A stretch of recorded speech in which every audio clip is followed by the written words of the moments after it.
কোরআনুল কারীম 61 নম্বর সূরা, সূরা সফ। এই সূরার 8 নম্বর আয়াতে কারিমা আমরা তেলাওয়াত করলাম, যার সরল অনুবাদ ইরশাদ হচ্ছে, ওরা চায়, অর্থাৎ কাফেরেরা, ইউরিদুনা লিউতফিউ নূরাল্লাহ, ওরা চায় আমি আল্লাহ তাআলার নূরকে, আলোকে তাদের মুখের ফু দিয়ে নিভায়ে দেবে।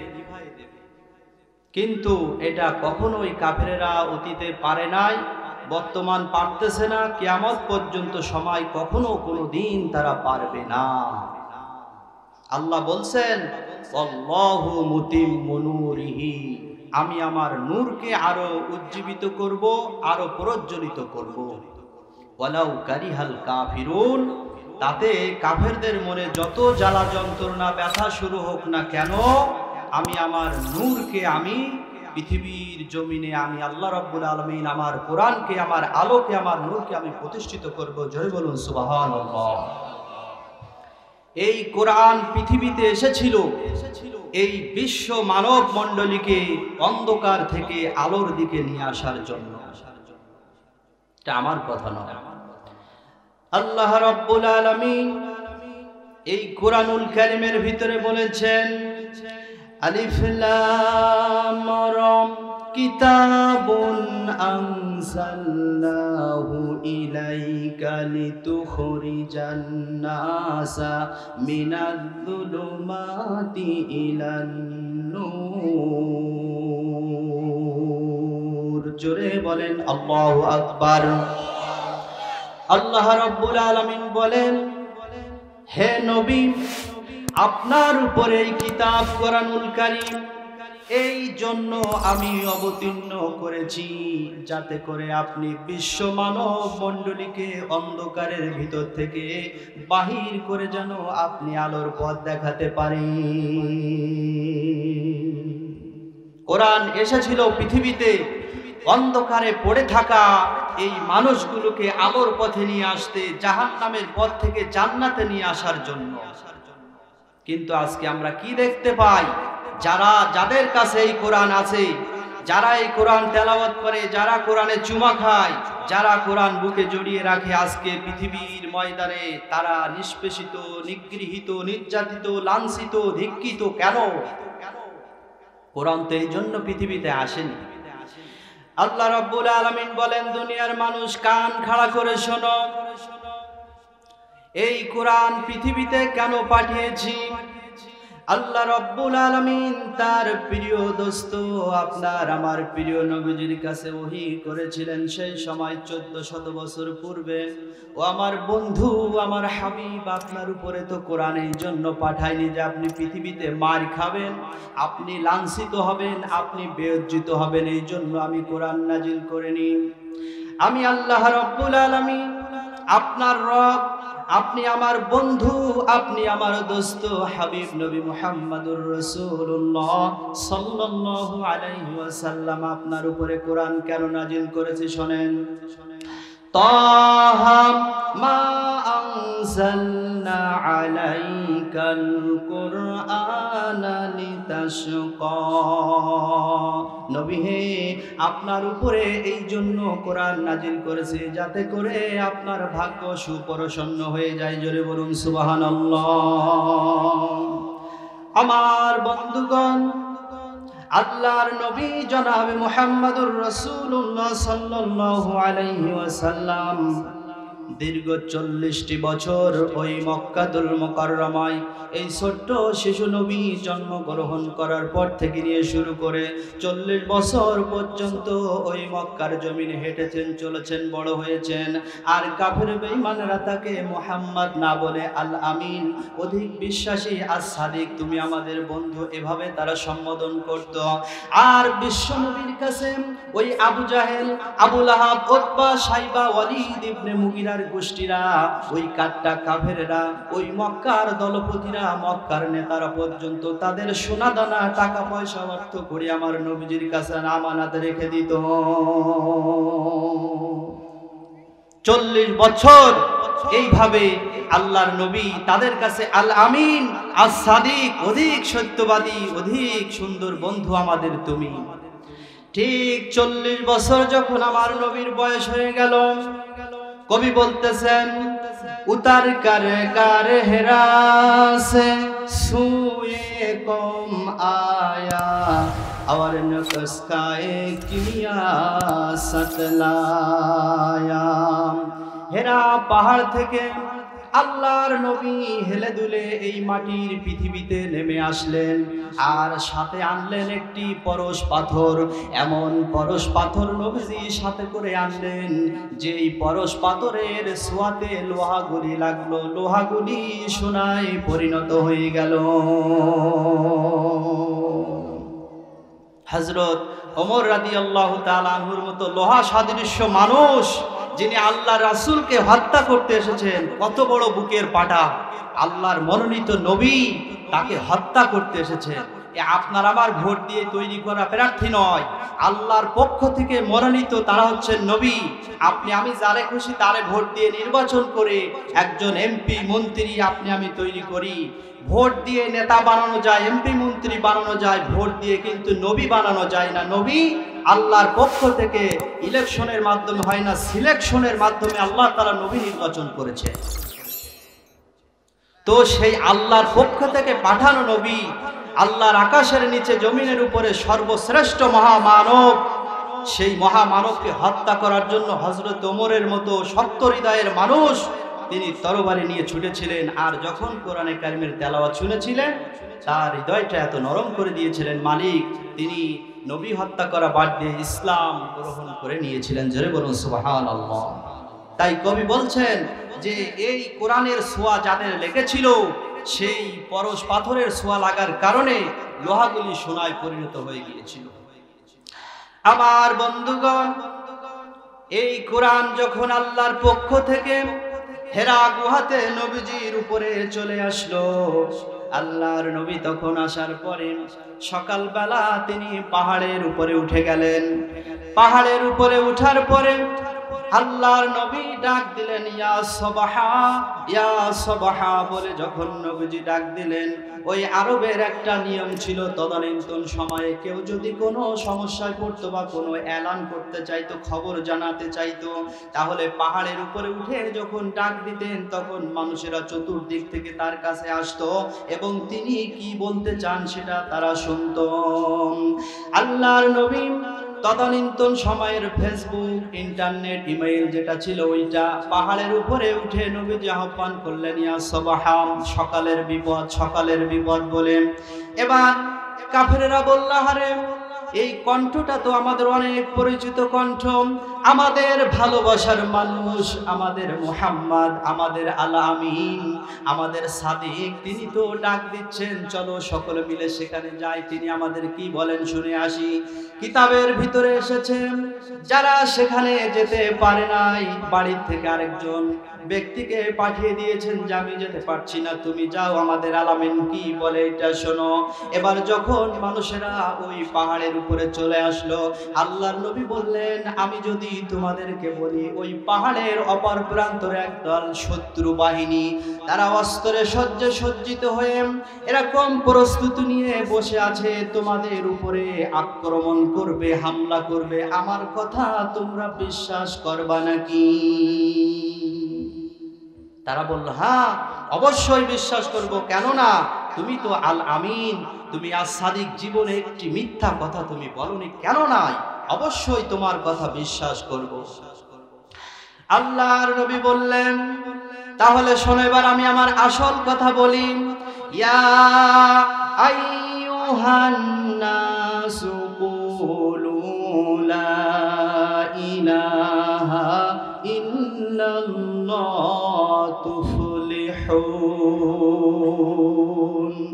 ও আমার জাতি, ও মানব সকল, ও বিশ্বের মানব মণ্ডলী, পৃথিবীতে যত নবী এসেছেন, তারা এসেছেন একটা এলাকার জন্য, একটা কওমের জন্য, একটা গোত্রের জন্য। তাই তারা তাদের উম্মতকে বলেছেন, সমস্ত নবীরা ইয়া কওমে, হে আমার জাতি। আর আমার নবী হচ্ছেন ওমা আরসালনাকা ইল্লা রাহমাতাল লিল আলামিন, তামাম বিশ্বের জন্য রহমত আর গোটা বিশ্বের জন্য নবী। আল্লাহ রাব্বুল আলামিন বলেছেন, নবী আপনি বলুন, ইয়া আইয়ুহান নাসু, হে মানব জাতি, হে বিশ্বের সমস্ত মানব মণ্ডলী, আমি আল্লাহর পক্ষ থেকে তোমাদের জন্য রাসূল হয়ে এসেছি। তিনি গোটা বিশ্ব মানব মণ্ডলীর জন্য রাসূল হয়ে এসেছেন। তো তিনি বললেন যে যদি তোমরা বাঁচতে চাও, যদি কল্যাণ চাও, তো তোমরা পড়ো লা ইলাহা ইল্লাল্লাহ তুফলিহুন, তোমরা সফলতা লাভ করবে। এই কথা সর্বপ্রথম দাওয়াত যখন আমার নবী ওই আল আমিন, ওই as-সাদিক, যখন তিনি মুহাম্মদ ইবনে আব্দুল্লাহ থেকে মুহাম্মাদুর রাসূলুল্লাহ হইলেন, আর ওই জাতিকে যখন সর্বপ্রথম লা ইলাহা ইল্লাল্লাহর এই ধাক্কা দিলেন, এই দাওয়াত দিলেন, আমি কালেমার অর্থ না বুঝলে আবু জেহেল ঠিক মতো বুঝেছিল, উতবা ইবনে সাইবা, আবু লাহাব ঠিক মতো বুঝেছিল যে মুহাম্মদ যে কথা বলছে লা ইলাহা, কোনো ইলাহা নাই। তো আমরা যে কাবা ঘরে 360টা ইলাহা বানাই রাখছি, তাহলে ইলাহাকে, আর মুহাম্মদ বলছে ইল্লাল্লাহ, কোনো ইলাহা নাই, একমাত্র আল্লাহ ছাড়া। তো আমাদের এই 360টা মূর্তির উপায় কি হবে?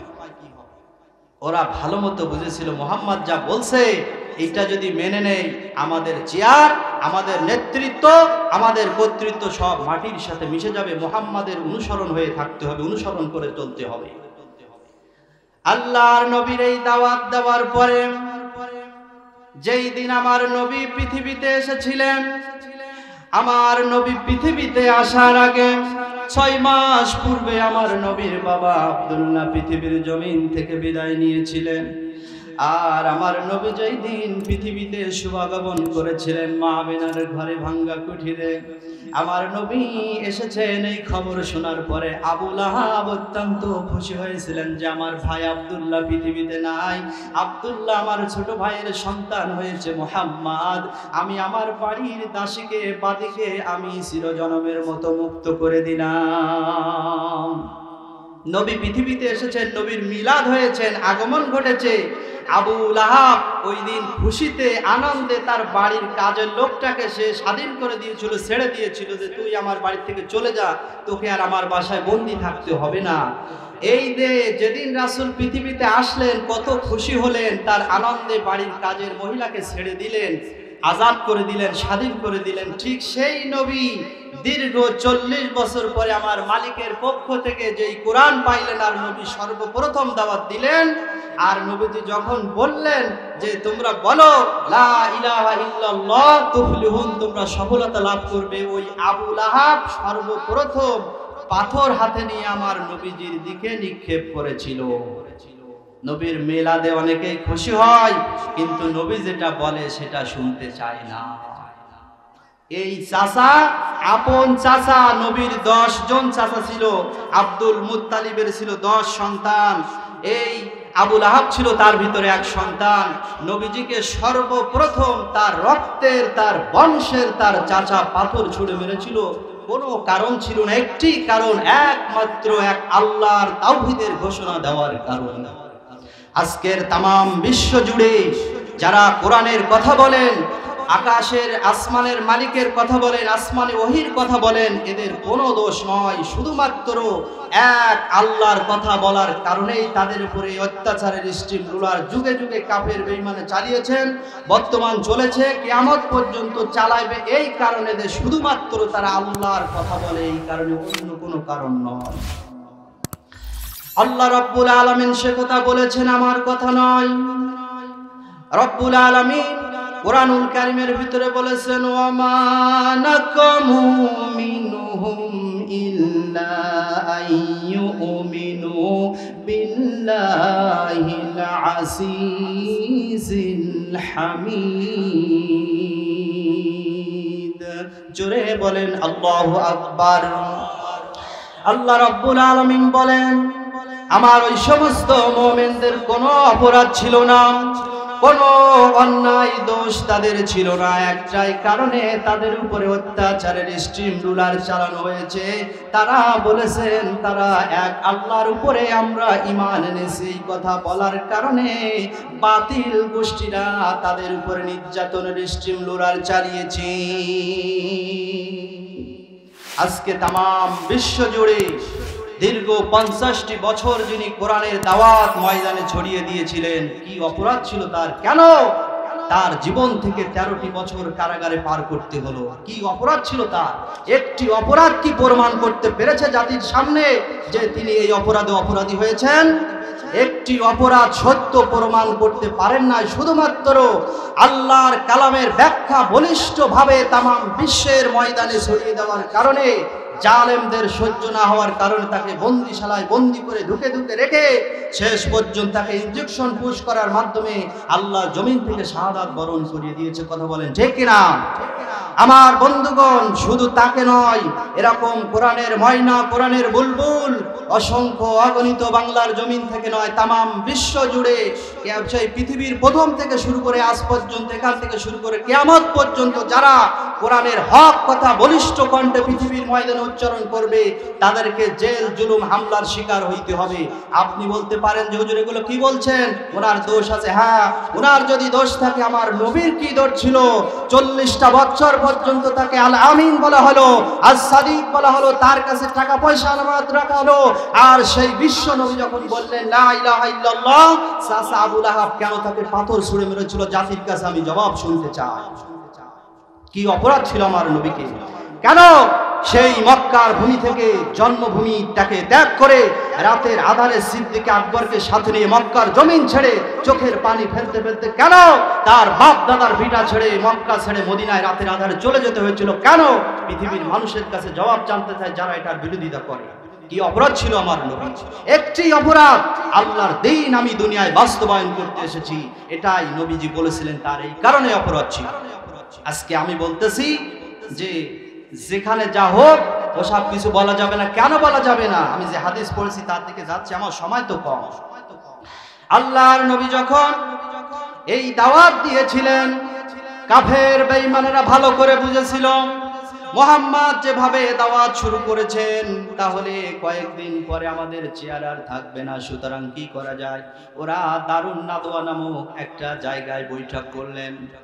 বৈঠক করার পরে নবীজির চাচা আবু তালেবের কাছে এসে প্রস্তাব করলেন, আবু তালেব, তোমার ভাইয়ের ছেলে, মুহাম্মাদের ছেলে, এই তোমার ভাইয়ের ছেলে আব্দুল্লাহর ছেলে মুহাম্মদ যে কথাগুলো বলছে, এই কথা তো আমরা শুনতে চাই না।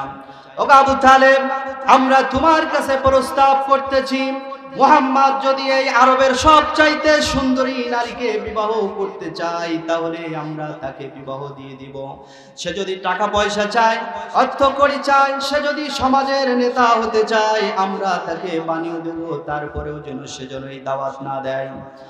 ভাইরা আমার, নবীজি যখন বাড়িতে আসলেন, আবু তালেব তার কাছে গিয়ে বললেন, ভাতিজা, এমন কথা কেন বলো যেই কথা বলার কারণে মানুষেরা তোমার উপরে রেগে যায়, তোমার উপরে ক্ষিপ্ত হয়ে পড়ে, এমন কথা তুমি কেন বলো? এই যে কাফেরেরা আমার কাছে প্রস্তাব করে গেছে, তুমি যদি টাকা চাও, কি পরিমাণ টাকা চাও, সেই পরিমাণ টাকা সোনাদানা অর্থ করি তোমাকে দেওয়া হবে। তুমি যদি সুন্দরী নারী চাও, সেটাও তোমাকে দেওয়া হবে। তুমি যদি সমাজের নেতা হতে চাও, সে নেতা তোমাকে বানানো হবে। কেউ নাই নবীজির পক্ষে। আজকে তো আমরা পৃথিবীতে 200 কোটি মুসলমান রয়েছি, তারপরেও কলিজা কাঁপে কেন? কাফের বেঈমানের ভয়ে কেন হৃদয় কেঁপে ওঠে? আল্লাহর নবী তখন ওই আইয়ামে জাহিলিয়াতের বুকে একা দাঁড়িয়েছিলেন। নবীজির একটি ভাই নাই, একটি সন্তান নাই, বাবাও পৃথিবীতে বেঁচে নাই। আল্লাহর উপরে ভরসা করে, তাওয়াক্কুল করে আল্লাহর দ্বীনের দাওয়াত তিনি একা দিয়েছিলেন। আর কাফের বেঈমানরা যখন এই প্রস্তাব করেছিলেন, নবীজি তখন কি বলেছিলেন? হাদিস শরীফের মধ্যে এসেছে, যখন আবু তালেব এই কথাগুলো আমার নবীকে বলতেছিলেন, আমার নবী সেই দিন দায়িত্বহীন কণ্ঠে বলিষ্ঠ ভাষায় বলে দিয়েছিলেন, ও আমার চাচা, ও আমার শ্রদ্ধেয় সম্মানিত চাচা আবু তালেব, শুনে রাখুন, ওরা যেটা দিতে চেয়েছেন সেটা তো দেওয়া সম্ভব, আর যেটা দেওয়া সম্ভব সেটাও যদি দিতে পারে, ওই আকাশের সূর্যটাকে এনে যদি আমার ডান হাতে তুলে দেয়, আর আকাশের চন্দ্র এনে যদি আমি মুহাম্মাদের বাম হাতে তুলে দেয়, চাচা শুনে রাখুন, তারপরেও আমি তাওহীদের দাওয়াত 1 সেকেন্ডের জন্য বন্ধ করে দিব না। এই হচ্ছেন আমার বিশ্ব নবী। আপনি আল্লাহর দ্বীন কায়েমের পথে যদি সংগ্রাম না করেন, ইসলামী আন্দোলন আল্লাহর দ্বীন পৃথিবীতে বাস্তবায়ন করার জন্য যদি আপনি কাজ না করেন, কি জন্য আপনার আমার এই জীবন? এই পৃথিবীতে শুধু আমরা বড় হব, টাকা পয়সা ইনকাম করব, ছেলে মেয়ে বিবাহ শাদী দেব, আর বিল্ডিং এর পরে বিল্ডিং তৈরি করে মাটির কবরে শুয়ে যাব, এই জন্য আল্লাহ তাআলা পৃথিবীতে পাঠান নাই। আল্লাহ পাক পাঠিয়েছেন তার খলিফা করে, আল্লাহর কোরআন দিয়ে, আল্লাহর বিধান দিয়ে আল্লাহর বান্দারা চলবে। আল্লাহর বিধান পার্লামেন্টে কায়েম হয়ে মানুষের তৈরি করা রচিত সংবিধান বাতিল করে লিউযহিরাহু আলাদ দীনি কুল্লিহি, সমস্ত মতবাদকে দু পায়ে ডলিয়ে মারিয়ে আল্লাহর দ্বীন পার্লামেন্টে কায়েম হয়ে আল্লাহর বান্দা বান্দীগুলো আল্লাহর কিতাব অনুযায়ী জীবন পরিচালনা করবে। এই জন্য আল্লাহ রাব্বুল আলামিন কোরআন পাঠিয়েছেন, আপনাকে আমাকে পাঠিয়েছেন। আল্লাহ রাব্বুল আলামিন বলেন, হুয়াল্লাযী আরসালা রাসূলাহু বিল হুদা ওয়া দীনিল হক লিইয়ুযহিরাহু আলাদ দীনি কুল্লিহি ওয়ালাউ কারিহাল মুশরিকুন। নবী হে, দ্বীনি হক সত্যের বিধান সহকারে এই হুদা, এই গাইডলাইন, এই পথ নির্দেশিকা দিয়ে আপনাকে দুনিয়ায় প্রেরণ করেছে, এই জন্য যাতে করে আপনি পৃথিবীর সমস্ত ধর্ম তন্ত্র মন্ত্রকে বাদ দিয়ে ধ্বংস করে আমার কোরআন পৃথিবীতে প্রতিষ্ঠিত করতে পারেন। এই জন্য আপনাকে কোরআন দিয়ে জমিনে পাঠানো হয়েছে। আমার ভাইরা, যে হাদিস আমি পড়েছিলাম, আল্লাহর হাবিবের সাহাবী হযরতে আবু সাঈদ খুদরি রাদিয়াল্লাহু তাআলা আনহু বলেন, বিশ্ব নবী জনাবে মুহাম্মদুর রাসূলুল্লাহ সাল্লাল্লাহু আলাইহি ওয়াসাল্লাম বলেছেন, মান রাআ মিনকুম মুনকারান ফালইয়ুগাইয়িরু বিয়াদিহি ফাইন লাম ইয়াস্তাতি ফাবিলিসানিহি ফাইন লাম ইয়াস্তাতি ফাবিকলবিহি ওয়া যালিকা আদাফুল ঈমান।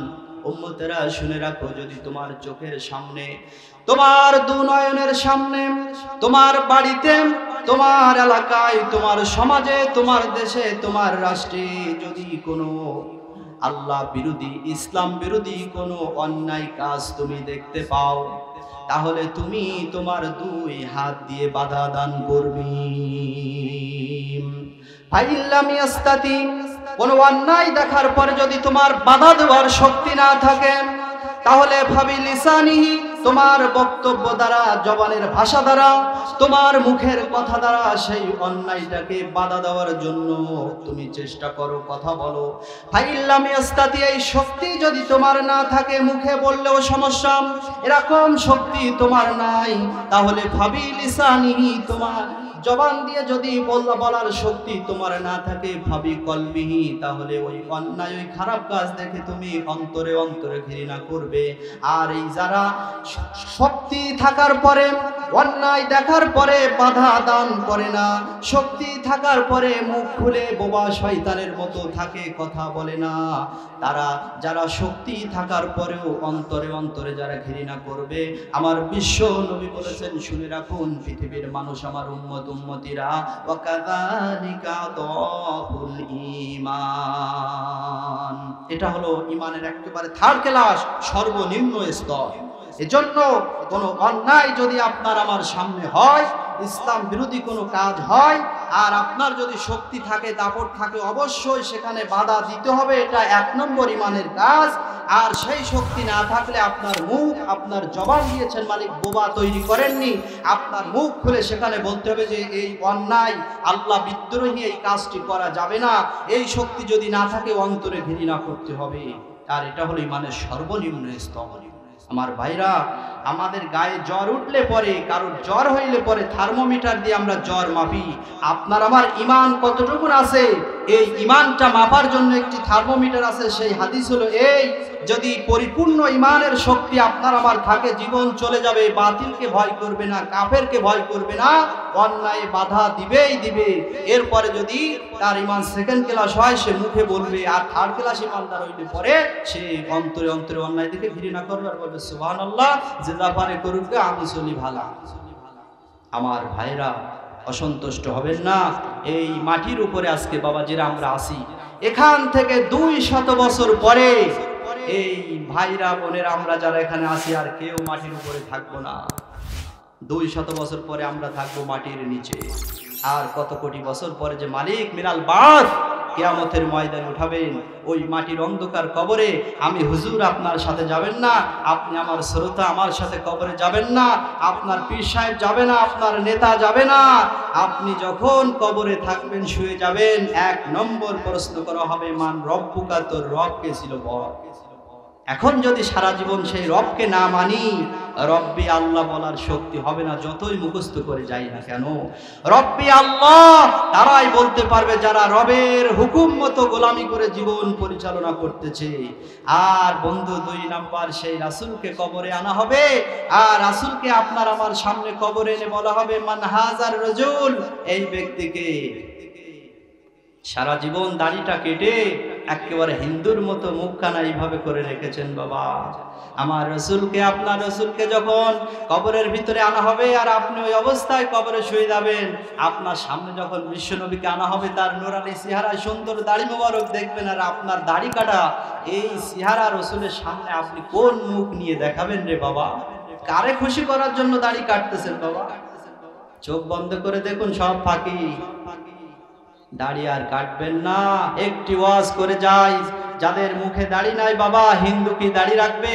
ও রবীন্দ্রনাথ রেখেছে, তার ঈমান নাই। আর আপনি রাসূলকে ভালোবাসেন, আপনি বলেন আমি আশিকে রাসূল, আপনার মুখের দাড়িটা কই বাবাজি? এই দাড়ি আর কাটবেন না। রাসূল আমার ভালোবাসা, রাসূল আমার আলো আশা, রাসূল আমার প্রেম বিরহের মূল আলোচনা, রাসূল আমার কাজে কর্মের অনুপ্রেরণা। সম্মানিত ভাইরা আমার শেষ আবেদন আর নিবেদন এটাই, আমি এখনই শেষ করে দেব। আমি আপনাদের পরিচিত মানুষ, সবার কাছে দোয়া চাই, কোরআনের কথা যেন ময়দানে আল্লাহ তাআলা বলিষ্ঠভাবে হক কথা বলার তৌফিক দান করেন। সবাই বলুন আল্লাহুম্মা আমিন। আর আপনাদের জন্য দোয়া করি, রব্বুল আলামিন আপনাদেরকে ভালো রাখুন, সুস্থ রাখুন, ঈমানের সাথে রাখুন। 1 নাম্বার ঈমানের সাথে যেন দুনিয়ার বাকি জীবনটা পার করার তৌফিক দান করেন, পড়েন আল্লাহুম্মা আমিন।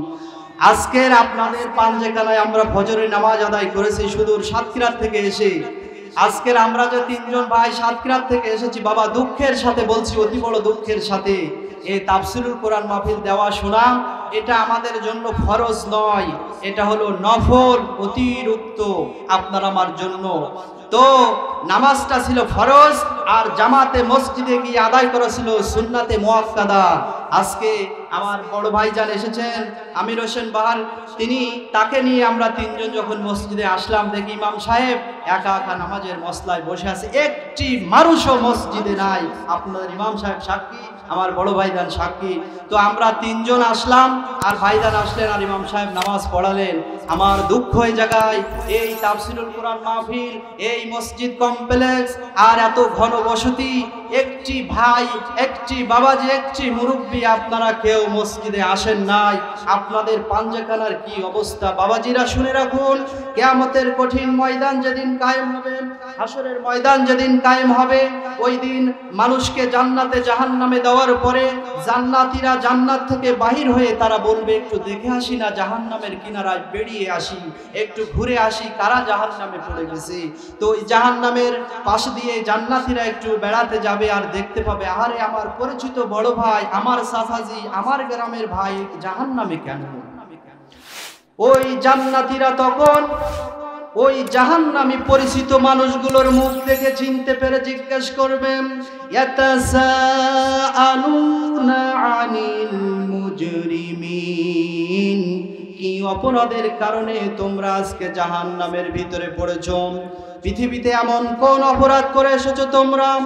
একই গ্রামে বসবাস করতাম, একই দোকানের মাল খাইতাম, কিন্তু তোমরা আজকে জাহান্নামের আগুনে কেন পড়ে গেলে রে ভাই? আল্লাহ পাক বলেন, তখন জাহান্নামীরা কি জবাব দেবে?